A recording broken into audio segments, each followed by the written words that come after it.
Admiral Rondeau, Captain Wright,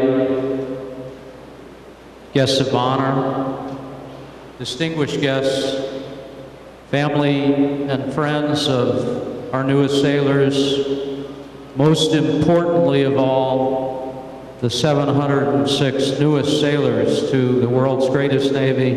It's a great honor and a privilege to be here and to be back in uniform for this special occasion. Now, there's one group here I would like to really call to your attention, and that's the sailors and Marines of the USS Juneau who are here in their reunion. Would they please stand and be recognized?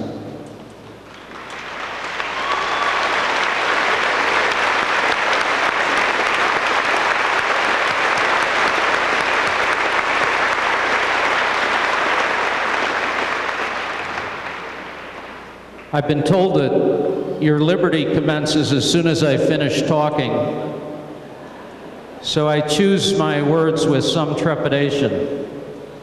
It reminded me of a history paper my daughter once wrote when she was in grammar school. It read, "Socrates was a great man.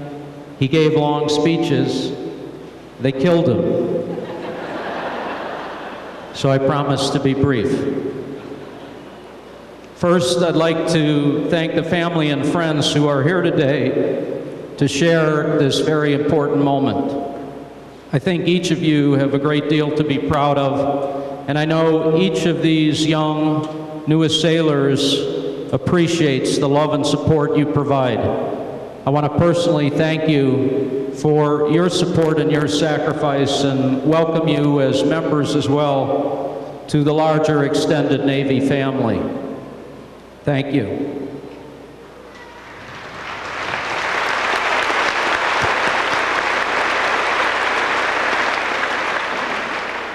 Next, I'd like to congratulate each one of our newest sailors who have successfully completed this rigorous training period, which culminated in the battle stations ritual last week. I thank you and I salute you for your commitment to defend a set of ideals that set our great nation apart and make America truly great. I'm sure most of you know the difference between commitment and involvement. It's like bacon and eggs. The chicken was involved, but the pig, he was committed. As the newest sailors in the world's greatest Navy, each of you are at the threshold of a journey that will take you on, over, or under the sea and into the shores that border it. A journey that will find you scattered far and wide across the 7 seas to the far reaches of the world. A journey that will help chart our Navy's course and future well into the 21st century. That world will take you, that journey will take you into a far, far different world than the Cold War one that Captain Wright and I entered more than 35 years ago. Back then, we were a military of draftees. Today, we're an all-volunteer force. Back then, we were largely an all-male military. Today, we're mixed gender.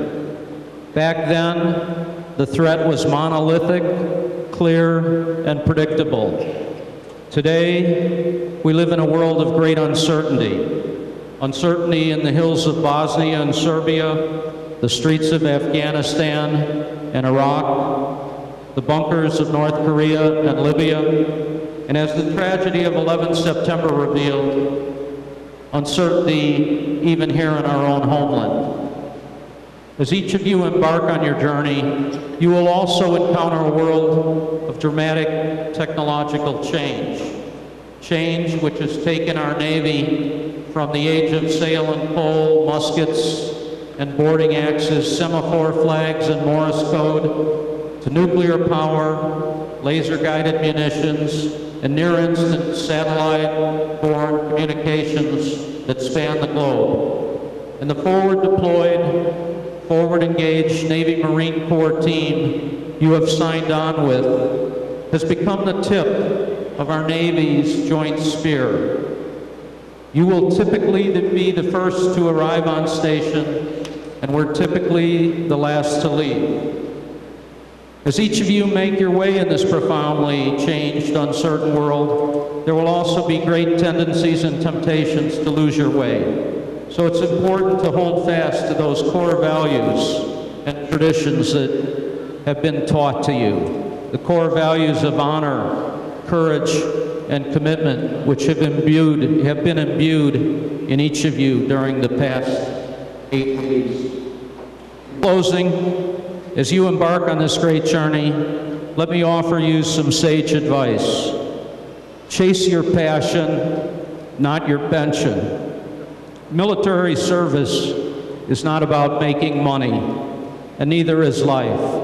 It's about putting outcomes ahead of incomes and placing self-worth above net worth. Through the welter of change and uncertainty you will encounter, never lose sight that your mission remains fixed, determined, and inviolable.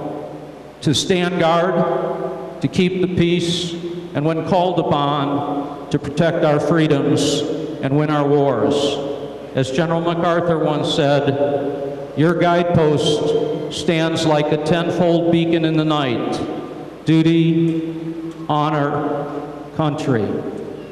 I wish each of you great success, and I envy you your journey. God bless each of you. I know you will serve our great nation with distinction. Fair winds and following seas to each of you. Thank you.